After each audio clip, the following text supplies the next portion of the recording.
Hello everyone, this is Nikita. Welcome to Nikita bio world. Friends, हमने previous video में बात की थी एंडोमेम्ब्रेन सिस्टम की, जिसके अंदर हमने चार सेल ऑर्गेनेल्स को कंप्लीट कर लिया था।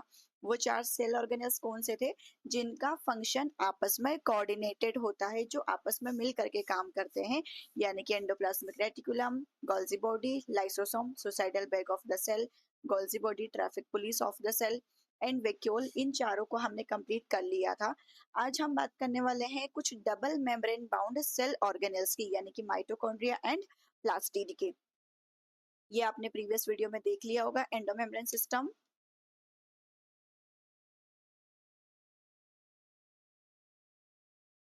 ओके, तो हम स्टार्ट करते हैं अब माइटोकॉन्ड्रिया से।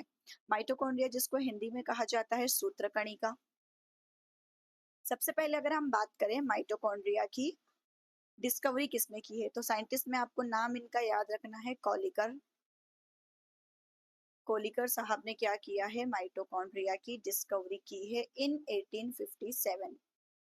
लेकिन जो ये नाम है माइटोकॉन्ड्रिया या फिर माइटोकॉन्ड्रियन, इसको सिंगुलर में हम क्या कहेंगे, माइटोकॉन्ड्रियन कहा जाता है। ये जो नाम है ये किन साइंटिस्ट ने दिया है? बेंडा ने दिया है इन 1898।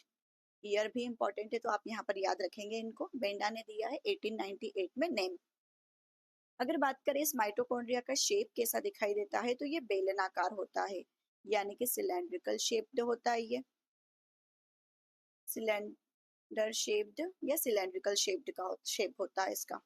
साइज की बात करें इसका, तो एक जो नॉर्मल इसकी लेंथ हो अलग होती है, इसका साइज अलग होता है। पहले हम बात कर लेते हैं इसकी ओवरऑल लेंथ की। 1 से इसकी हमें लेंथ मिलेगी 1.4 माइक्रोमीटर।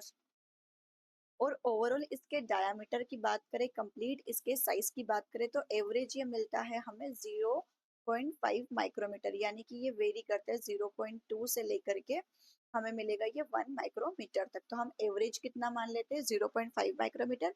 और इसकी जो लेंथ होती है 1 माइक्रोमीटर से लेकर 1.4 माइक्रोमीटर तक हो सकती है। नंबर ऑफ माइटोकॉन्ड्रिया की बात करें, हम नंबर ऑफ माइटोकॉन्ड्रिया की बात क्यों कर रहे हैं, क्योंकि हर सेल के अंदर उस सेल का फंक्शन क्या है, वो कितना ज्यादा काम कर रही है, कितनी ज्यादा उसे एनर्जी की रिक्वायरमेंट है, उस बेसिस पर माइटोकॉन्ड्रिया का number cell to cell vary कर सकता है। अलग अलग सेल में माइटोकॉन्ड्रिया का नंबर अलग अलग हो सकता है। तो नंबर ऑफ माइटोकॉन्ड्रिया कितने होते हैं, ये वेरी करता है, मतलब अलग अलग हो सकता है सेल टू सेल। अब नेक्स्ट हम बात करते हैं माइटोकॉन्ड्रिया के स्ट्रक्चर की। अच्छा, माइटोकॉन्ड्रिया के लिए हम एक जो टर्मिनोलॉजी यूज करते हैं वो क्या है? Power house of the cell. इसको सेल का पावर हाउस, ऊर्जा ग्रह कहा जाता है, शक्ति ग्रह कहा जाता है, power house of the cell. क्योंकि ये क्या करता है, सेल के लिए एनर्जी यानी कि एटीपी फॉर्मेशन का काम करता है। एटीपी बनाता है, कैसे बनाता है, इसके पास क्या ऐसी चीजें, इनको हम आगे देखते हैं। अब पहले बात कर ले इसके स्ट्रक्चर के। इसके स्ट्रक्चर को ध्यान से देखिए, क्योंकि हमने पहले ही बात कर ली कि ये कैसा होता है, डबल मेम्ब्रेन बाउंड, यानी कि द्विझिल्ली युक्त होता है। इसके पास दो झिल्लियां होती है। जो इसकी आउटर मेम्ब्रेन होती है या जो इसकी आउटर झिल्ली होती है, इसको हम कहते हैं आउटर मेम्ब्रेन। इसको कहा जाता है आउटर मेम्ब्रेन या बाह्य झिल्ली। बाह्य झिल्ली ये तो कॉन्टिन्यूअस है, ये हमें कैसी दिखाई दे रही है, कॉन्टिन्यूअस दिखाई दे रही है। लेकिन इसकी जो दूसरी मेम्ब्रेन आपको दिखाई दे रही है, जो कि इनफोल्ड हो चुकी है, ये है इसकी इनर मेम्ब्रेन।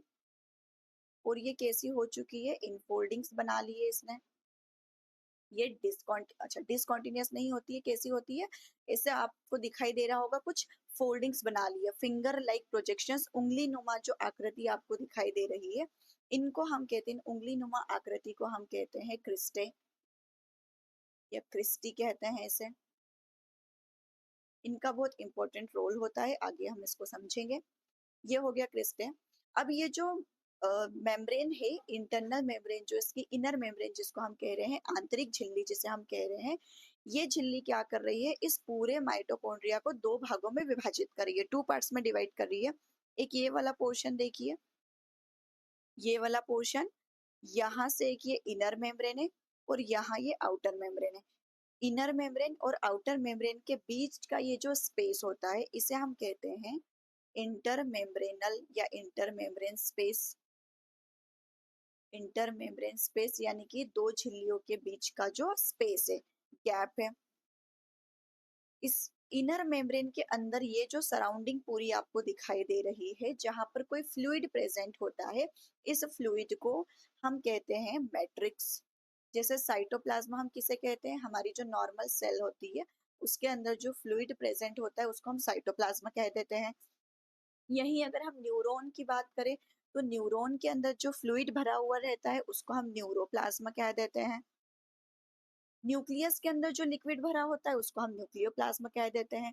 तो यहाँ पर अगर हम माइटोकॉन्ड्रिया की बात करें तो माइटोकॉन्ड्रिया के अंदर जो फ्लूइड भरा हुआ रहता है उसको हम क्या नाम देते हैं, मैट्रिक्स नाम देते हैं। माइटोकॉन्ड्रिया के अंदर यहाँ पर जो फ्लूइड है उसको हम क्या नाम देते हैं, मैट्रिक्स। अब इसके मैट्रिक्स में हमें क्या क्या चीजें दिखाई दे रही है।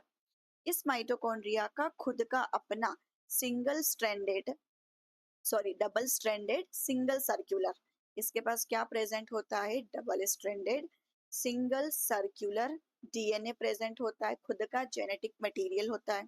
ये जो आपको दिखाई दे रहा है सिंगल थ्रेड, ये है इसका आरएनए, यानी कि इसके पास इसका खुद का आरएनए होता है। ये जो स्ट्रक्चर आपको दिखाई दे रहा है ये होता है राइबोसोम। यहाँ पर माइटोकॉन्ड्रिया का खुद का राइबोसोम भी प्रेजेंट होता है। इसीलिए क्योंकि इसके पास में खुद का double stranded single circular DNA, यानी कि इसका खुद का डीएनए है, खुद का आरएनए है, यानी कि ये खुद का जेनेटिक मटेरियल लिए हुए है। इसीलिए इसको क्या कहा जाता है, सेमी ऑटोनोमस कहा जाता है। ये सेमी ऑटोनोमस ऑर्गेनेल है, यानी कि ये अपने लिए रिक्वायर्ड प्रोटीन्स का फॉर्मेशन खुद से कर लेता है। इसके लिए जो रिक्वायर्ड प्रोटीन्स चाहिए इसको, ये सारे प्रोटीन्स ये खुद से बना लेता है क्योंकि इसके पास खुद का जेनेटिक मटेरियल होता है। इसके अलावा ये जो फोल्डिंग्स है, ये जो जिनको हमने क्रिस्टे नाम दिया, इन क्रिस्टे के ऊपर आपको ग्रीन कलर के कुछ स्ट्रक्चर्स दिखाई दे रहे होंगे, इनको हम कहते हैं ऑक्सीसोम। ऑक्सीसोम को ही एक और नाम से जाना जाता है, इनको हम कह सकते हैं F1 F0 particle. F1 F0 particle भी इनको कहते हैं, ऑक्सीसोम भी इनको कहते हैं।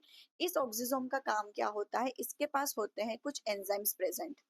इसके पास क्या प्रेजेंट होते हैं, कुछ एंजाइम्स प्रेजेंट होते हैं जो क्या करते हैं, ये जो इनर मेम्ब्रेन हमें दिखाई दे रही है, इस इनर मेम्ब्रेन के अंदर क्या प्रेजेंट है, एंजाइम्स। कौन से, एटीपी सिंथेटेज एंजाइम, जो एटीपी का फॉर्मेशन करेंगे, एटीपी सिंथेटेज एंजाइम। और इसी इनर लेयर के अंदर एक सिस्टम चलता है जिसको हम कहते हैं इलेक्ट्रॉन ट्रांसपोर्ट सिस्टम।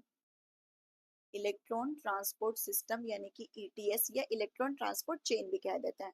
तो इलेक्ट्रॉन ट्रांसपोर्ट सिस्टम ईटीएस ये कहाँ कंप्लीट होता है, तो ये इनर मेम्ब्रेन में ही कंप्लीट होता है। ये जो इनर मेम्ब्रेन ने फोल्डिंग्स बनाई है, इन्हीं फोल्डिंग्स के अंदर ETS electron transport system complete होता है, क्योंकि यहीं पर प्रेजेंट है F1 F0 पार्टिकल या फिर ऑक्सीसोम।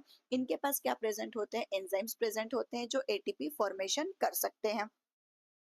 जो इसकी आउटर मेम्ब्रेन होती है, इसकी इस आउटर मेम्ब्रेन के अंदर क्या होता है, क्रेब्स साइकिल कंप्लीट होता है।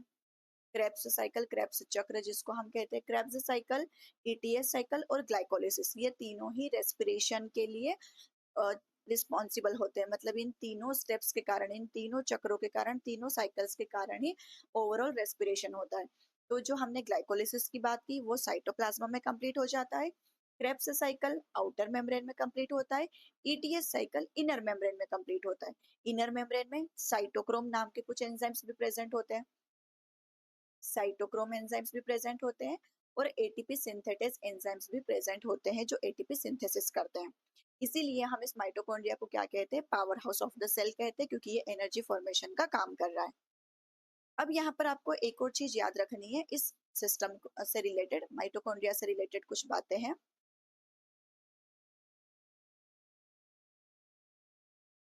ये जो माइटोकॉन्ड्रिया होता है, क्योंकि इसका जो खुद का डीएनए होता है, इसका खुद का जो डीएनए इसके पास प्रेजेंट है, इसके डीएनए से कुछ बीमारियां ट्रांसमिट होती है जो जेनेटिक डिसऑर्डर्स होते हैं, जिनको हम कहते हैं मैटरनल जेनेटिक डिसऑर्डर्स या मैटरनल इनहेरिटेंस बोल सकते हैं हम। कुछ बीमारियां आपने नाम सुनी होगी, कलर ब्लाइंडनेस सुना होगा, हीमोफीलिया नाम सुना होगा। तो जो कलर ब्लाइंडनेस और हीमोफीलिया जैसी बीमारियां होती है, ये तो हमारे न्यूक्लियस के अंदर जो डीएनए क्रोमोसोम प्रेजेंट होता है इससे ट्रांसमिट होती है। लेकिन इसके अलावा आपने डायबिटीज सुना होगा कि डायबिटीज भी पीढ़ी दर पीढ़ी ट्रांसफर होती है। जो गठिया रोग होता है, गाउट जिसे हम कहते हैं, अर्थराइटिस गाउट या गठिया जिसे हम कहते हैं, ये भी अगर पीढ़ी एक पीढ़ी से दूसरी पीढ़ी में ट्रांसफर हो रहा है, तो वो किसके डीएनए से होता है? इस माइटोकॉन्ड्रियल डीएनए से ही होता है। माइटोकॉन्ड्रियल डीएनए से ही ये बीमारियां ट्रांसफर होती है पेरेंट्स से प्रोजेनी में। यानी कि ये नॉर्मली किस में होता है? जो फीमेल मदर होती है, फीमेल से ये अपनी डॉटर में जाता है। तो ये कुछ आप याद रख सकते हैं। एक्स्ट्रा चीजें ये एनसीईआरटी में नहीं दिया हुआ है। ये हमने सारी बात कर ली है किसके बारे में? हमारे माइटोकॉन्ड्रिया के बारे में। अच्छा, यहाँ पर राइबोसोम का टाइप कौन सा होगा? ये मैं आपको पहले बता चुकी हूँ, 70s टाइप होगा। एटीएस कहाँ मिलता है? जो हमारा साइटोप्लाज्मा होता है, साइटोप्लाज्मा में हमें एटीएस टाइप मिलता है। माइटोकॉन्ड्रिया का स्पेसिफिक जो राइबोसोम है वो कौन से टाइप का होता है? 70s टाइप का होता है। माइटोकॉन्ड्रिया के फंक्शन की तो बात हमने कर ही ली है। माइटोकॉन्ड्रिया का फंक्शन क्या होता है? क्योंकि ये पावर हाउस है, यानी कि ये क्या बना रहा है? एटीपी फॉर्मेशन कर रहा है, एनर्जी बना रहा है सेल के लिए। ये इसका मेन काम होता है। एक बात आप याद रख सकते हो माइटोकॉन्ड्रिया के बारे में कि माइटोकॉन्ड्रिया जो रिप्रोडक्शन करता है, मतलब एक माइटोकॉन्ड्रिया से दूसरे माइटोकॉन्ड्रिया का फॉर्मेशन कैसे होता है? तो एक माइटोकॉन्ड्रिया से दूसरा माइटोकॉन्ड्रिया बनाने के लिए यहाँ पर होता है बाइनरी फिजन। बाइनरी फिजन, द्विखंडन जिसको हम कहते हैं। एक माइटोकॉन्ड्रिया आराम से, क्योंकि इसके पास खुद का जेनेटिक मटेरियल है, तो एक माइटोकॉन्ड्रिया आराम से दो माइटोकॉन्ड्रिया में टूटकर अपने आप को बना लेता है। द्विविखंडन जिसको हम कहते हैं बाइनरी फिजन। तो इस तरीके से ये अपना रिप्रोडक्शन कंप्लीट करता है। आई होप आपको माइटोकॉन्ड्रिया की एक एक बात क्लियर हो गई होगी। जितनी बातें एनसीईआरटी में है हमने सारी कवर की है। इसके अलावा भी मैंने आपको कुछ एक्स्ट्रा चीजें बताई है, वो भी आप ध्यान रख सकते हो। इसको सेमी ऑटोनोमस बॉडी कहा जाता है क्योंकि इसके पास खुद का जेनेटिक मटेरियल होता है। ये बिना न्यूक्लियस के हेल्प के भी अपने प्रोटीन्स को बना सकता है। Thank you for watching this video.